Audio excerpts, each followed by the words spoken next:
Unabridged, a division of Recorded Books, presents The Nations of NATO, Shaping the Alliance's Relevance and Cohesion. Edited by Thierry Tardy. Read by Paul Heitsch. Disclaimer. The views expressed in this book are the responsibility of the sole authors, and do not necessarily reflect the opinions of the institutions for which they work. Introduction. Thierry Tardy. The North Atlantic Treaty Organization, NATO, is often portrayed as both the most successful alliance in history and an institution capable of constant adaptation to the needs of its member states. Since the end of the Cold War, NATO has had to confront a constantly changing security environment. In this period, critical junctures have occurred on at least 3 occasions. In the early 1990s, when NATO moved away from collective defense and embraced crisis management in the Western Balkans. Following 9/11, when it engaged in counterterrorism and deployed to Afghanistan. And, of course, in the 2 key moments of the 2014 Ukraine crisis, and then the 2022 Russian invasion of Ukraine, when NATO moved back to collective defense in response to a resurgent Russia. All of this was done alongside a major enlargement of the organization's membership, from 16 allies at the end of the Cold War to 30 by 2022. Debates about the relevance and cohesion of the alliance have accompanied this evolution.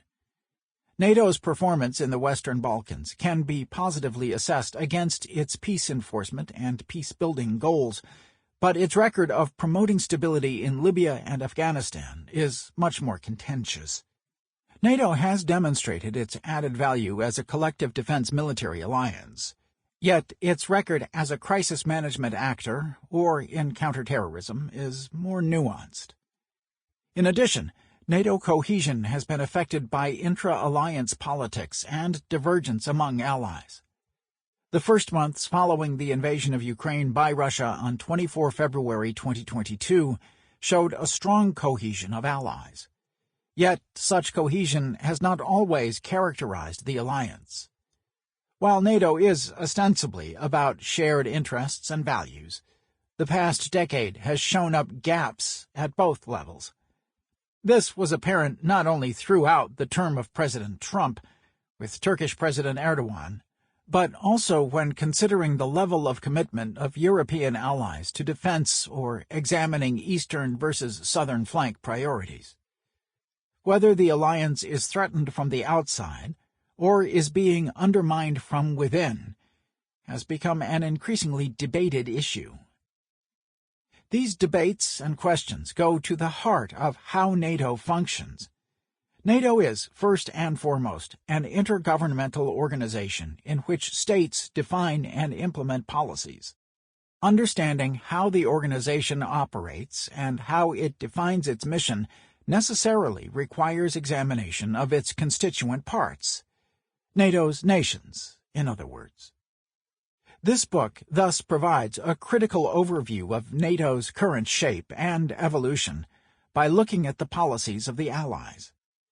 It does so at the eve of Russia's invasion of Ukraine in February 2022, placing the research in the post-Cold War context up to the new critical juncture constituted by the Ukraine war. Through the presentation and analysis of the drivers, constraints, and specificities of national policies vis-à-vis the alliance, the book offers a conspectus of NATO's contemporary functions and challenges, and constitutes an important source of data for future research and comparative analysis. National policies towards NATO are analyzed by reference to 2 variables at the heart of NATO's evolving identity and role: alliance cohesion and NATO's relevance in the face of contemporary threats. How do allies strengthen or undermine NATO's cohesion? To what extent do their threat perceptions and policies overlap or diverge? In the same vein, how relevant is NATO to its member states, and how has such relevance evolved over time?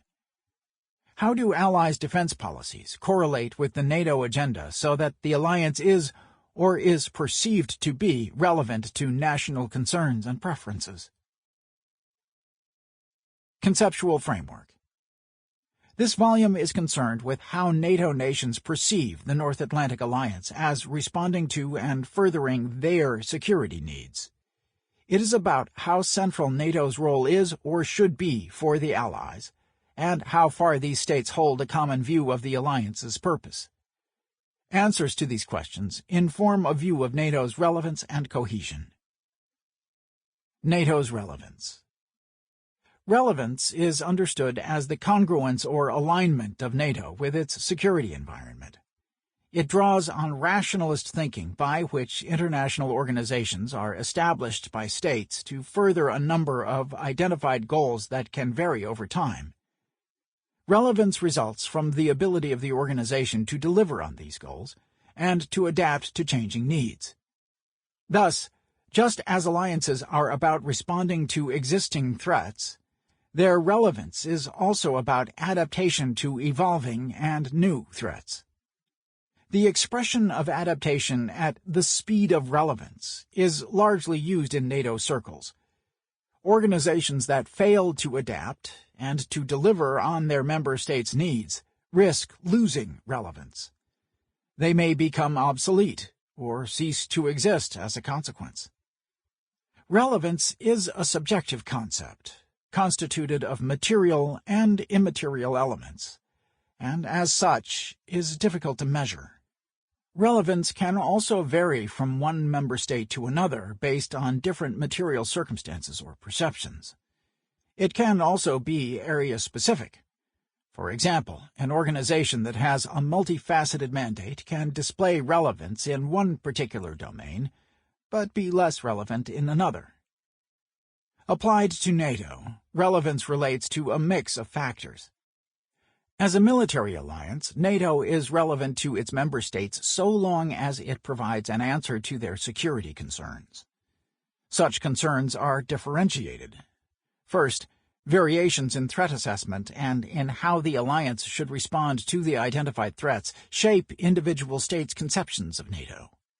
Countries that have a clear Russian-focused agenda see the relevance of the alliance with different eyes to those that are looking southward.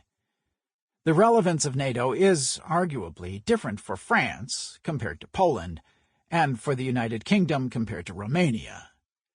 The United States, meanwhile, strikes a unique position among the Allies. Second, NATO's relevance depends on the propensity of states to develop or sustain the strategic culture that allows the alliance to effectively tackle contemporary threats. NATO can only be relevant if its members provide the resources necessary to sustain its activities as a politico-military alliance. This raises the issue not only of burden sharing and defense spending of allies, but also of their propensity to participate in NATO-led operations. Third, the evolution of NATO to embrace an ever wider spectrum of activities impacts the perception of the organization reference. Insofar as relevance is about responding to threats, the alliance's relevance may vary according to whether it does hardcore military defense, softer crisis management, cooperative security, or resilience building. NATO's cohesion. Alliance cohesion pertains to how much its members are able to hold it together. More specifically, it is about member states' shared interests and values and how these are articulated through NATO. Simply put, cohesion can be defined as the ability of member states to agree on goals, strategy, and tactics, and coordinate activity directed towards those ends. It is a function of the distance between individual member interests and the collective alliance interest. The narrower that gap, the greater the cohesion. Cohesion is essential insofar as it reflects a sense of states' convergence that the organization embodies. As such, NATO cohesion reflects how much states agree on what threatens them, and how much the alliance is perceived as an appropriate response to these threats. Traditional alliance theory would suggest that the more dangerous, proximate, and immediate the external threat is, the more likely it is that alliance cohesion will follow. Conversely, where states diverge in their threat assessment and appreciation of NATO's utility, so cohesion is challenged. Whether shared values are as central to cohesion as shared interests is open to debate. In the aftermath of the Cold War, the transformation and endurance of the alliance in the absence of a major threat was, in part, explained by the existence of shared values among states grouped together in a security community. Today's alliance's narrative continues to regard shared values as a central feature of the organization's identity, and the resurgence of strategic competition has called for renewed partnership with like-minded countries, which implies a value-based approach. The reality of intra-alliance politics is, however, more complex, and, as this book will show, the importance of values to the cohesion of the alliance may not be that obvious. Two dimensions are to be considered when looking at shared values in relation to cohesion. The first is the extent to which allies agree on core political principles, including a commitment to democracy, the rule of law, individual liberties, and civilian control of the military. Cohesion is correlated with the degree of convergence on these issues. A state, or group of states, that diverges from the rest of the alliance on these principles undermines cohesion. A second dimension relates to domestic debates and how far political leaders, parties, or public opinion adhere to what NATO is and does. Those states that have strong anti-NATO political parties or sentiments are the most likely to affect the alliance cohesion.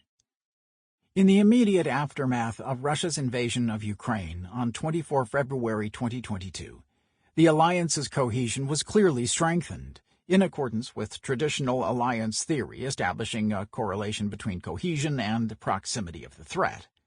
Yet, in the decade preceding the strategic shock constituted by Russia's invasion of Ukraine, the alliance's cohesion had been recurrently undermined. At least 4 sets of issues can be noted. The first is how the Trump administration positioned itself towards NATO and the transatlantic relationship. Recurrent statements by the U.S. President on NATO and related security guarantees weakened the alliance, as it called into question its credibility and triggered fears of abandonment among the most NATO-dependent allies. Second, the burden-sharing debate, and with it the level of financial commitment of European states to the alliance and the related U.S. mounting impatience, also comes as an explanatory factor of an undermined cohesion. Third, alliance cohesion has been weakened by divergences among allies about threat assessment and how central NATO should be in tackling such threats. This has been reflected in the so-called East-South debate, whereby NATO priorities should be Russian-centered or more southward-looking based on the type of threats identified. In this context, Turkey's distance from NATO values and divergences between Western countries and Turkey on both interests and values, as well as statements critical of NATO by the French president, have contributed to challenging the cohesion of the organization. Finally, at the domestic level, alliance cohesion has also been affected by the rise of populist and nationalist narratives, leading to intra-NATO rivalry, foreign policy posturing, and a weakened trust. National policies. At the two levels of cohesion and relevance, national policies play an instrumental role, and this connection provides the main justification for this volume. Fundamentally, NATO being an intergovernmental organization, its development is shaped by its members. Alliance cohesion and relevance, in other words, derive from how the allies perceive the organization, commit to and act through it, and behave in accordance with its constitutive principles. The United States obviously shapes the alliance's trajectory more than any other ally. It has determined NATO's major initiatives over the past 20 years, most notably at the point of the 3 aforementioned critical junctures: 1990s crisis management, post-9/11 adaptation, and the post-2014 re-embrace of collective defense. Yet, the United States has also shaken the alliance by dragging it to the Afghan theater and by questioning NATO's relevance and cohesion throughout the Trump years. Allies like France or Turkey also play significant and, at times, disruptive roles within the alliance. Both countries have been key contributors to NATO operations and activities, but their foreign policy orientations and strategic cultures can also run contrary to NATO's organizational culture or agenda. The United Kingdom, meanwhile, is, with the United States, a central pillar of the alliance. Its engagement with NATO has only grown stronger in the post-Brexit context, as the organization is the main, or even exclusive, multilateral framework of the British defense policy.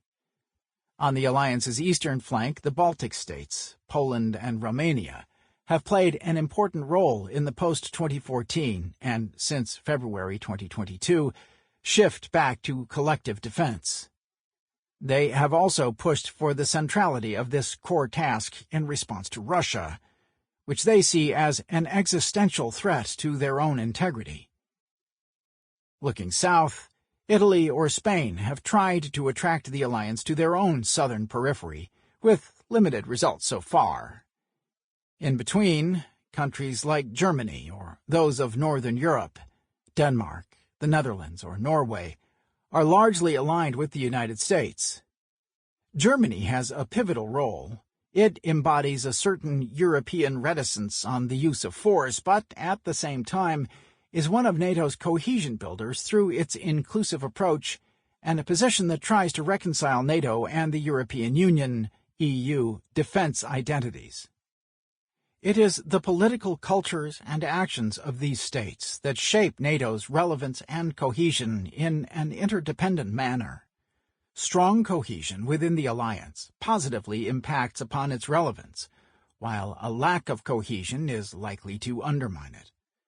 This was illustrated during the Trump administration, when challenges to the alliance's cohesion and the U.S. commitment to it led to debates about alternatives to NATO as a result of its hypothetical lessened relevance. Reciprocally, the perceived relevance of the alliance shapes its cohesion as much as divergences among allies about the relevance of the organization, or its level of adaptation to new threats, for example, are likely to impact negatively its cohesion. As an example, the perceived relevance of NATO to deter Russia on the eastern flank creates a degree of cohesion among allies that is more difficult to see when looking at the southern flank. To sum up, relevance and cohesion capture how adapted the instrument is, or is perceived to be, as well as how much member states agree on the utility of the instrument, how to use it, and with what underlying principles. Methodology. Given that NATO is shaped by the preferences of its members, foreign policy as an analytical construct is to be taken seriously. Academic analysis traditionally distinguishes between foreign policy drivers linked to the international system and those drivers that are internal or domestic. This ties into the well-known level of analysis question and the issue of absolute versus relative gains, as well as to the school of thought that frames the discussion. For neo-realists, foreign policy is driven by the structure of the international system and the distribution of capabilities among states. The latter are rational actors that seek to maximize relative gains through their foreign and defense policies.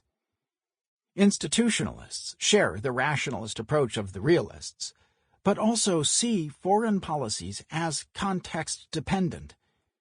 International institutions, organizations, and regimes can thus act to regulate state behaviors and facilitate cooperation. Constructivists, meanwhile, tend to consider issues such as domestic politics, culture, or public opinion as explanatory factors of international politics. Foreign policy determinants may also be associated with self-interest or with values. Foreign policies are overwhelmingly considered as interest-driven, but those interests are modified by a state's social setting, how it interacts with other states in various environments, including an international organization like NATO. Defining what the notion of interest covers can be difficult and is certainly subjective. It happens, though, that interests are shaped by value-based considerations. Interestingly, while NATO, as a military alliance, comes probably as close as possible to what can be defined as an interest-based enterprise, the aggregation of power to balance and/or defeat a common enemy, it is also often portrayed as a value-based organization. Evidence that values play a role can be found in NATO's various post-Cold War enlargements, in operations that contained a humanitarianism justification and references to the responsibility to protect norm, and more recently in the emergence of a new confrontation with peer competitors, namely Russia and China, that are characterized inter alia, but not insignificantly by the fact that they do not share the values of the Atlantic Alliance. In this context, it is understood that international organizations, I.O., are mainly, although not exclusively, the result of what their member states, and among those the most powerful, want them to be. States determine I.O. policies, and NATO is one of the best examples of this interaction. That said, we accept that this relationship can operate in reverse. That is, I.O.s can, to an extent, constrain activity and shape expectations and the policies of their own members.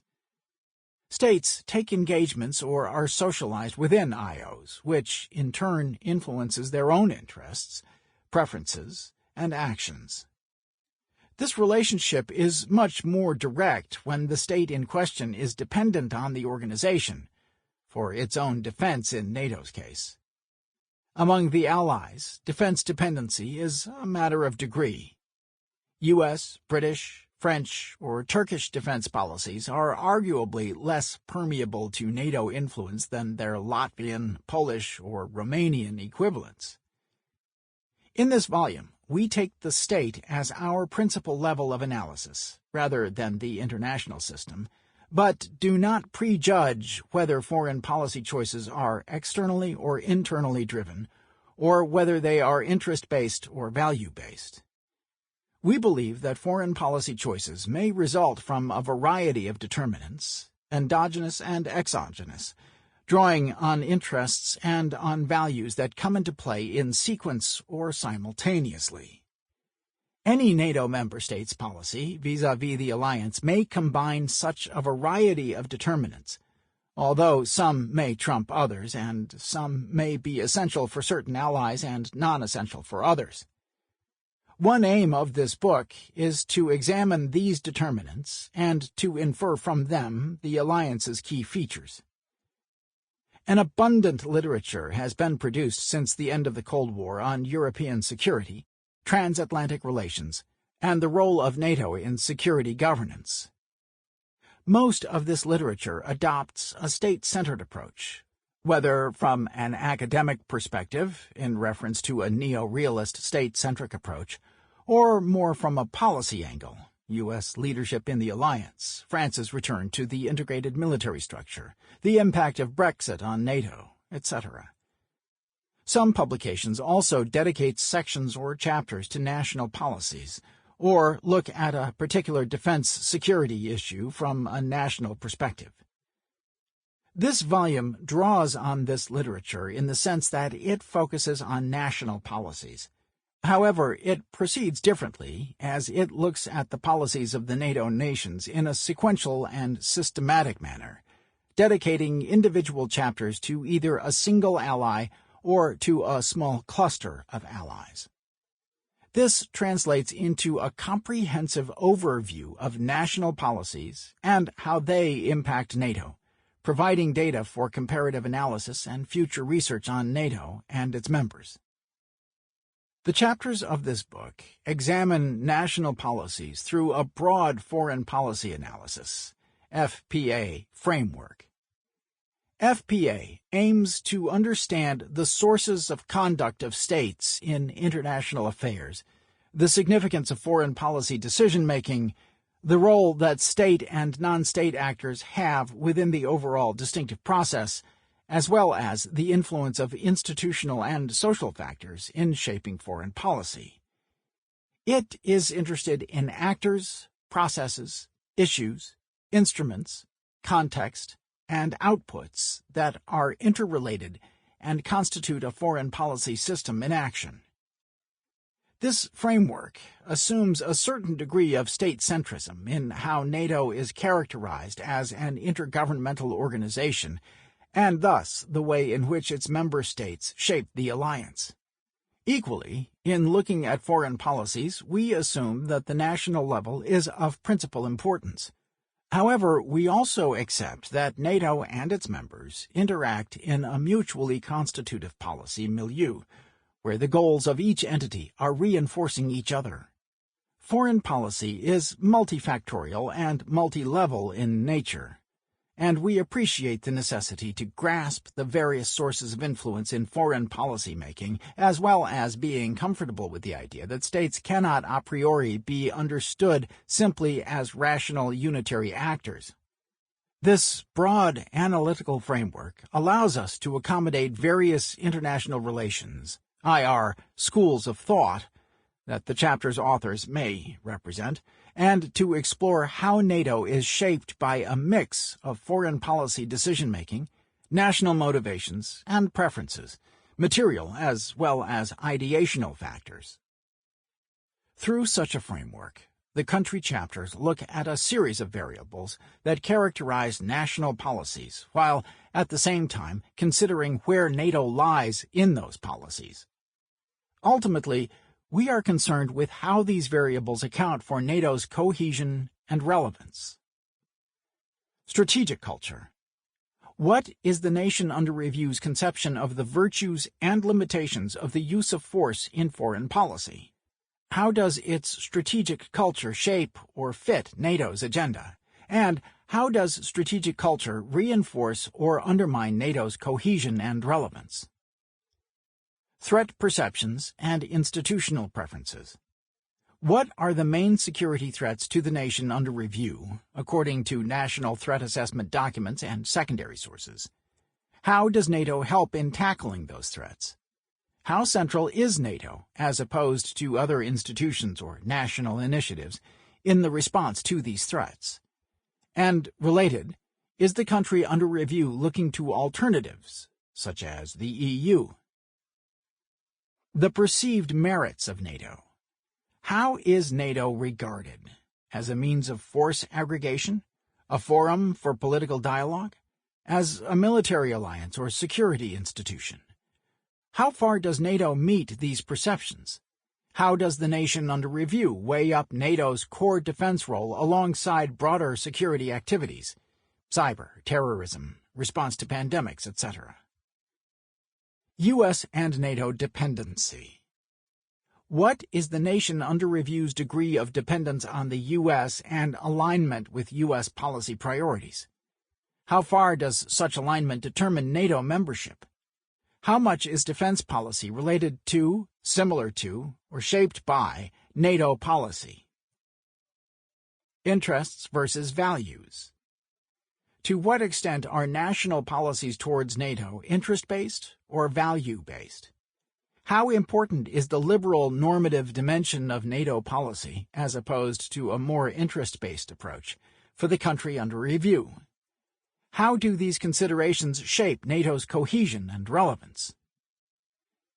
Domestic issues. How supportive to NATO are domestic political parties?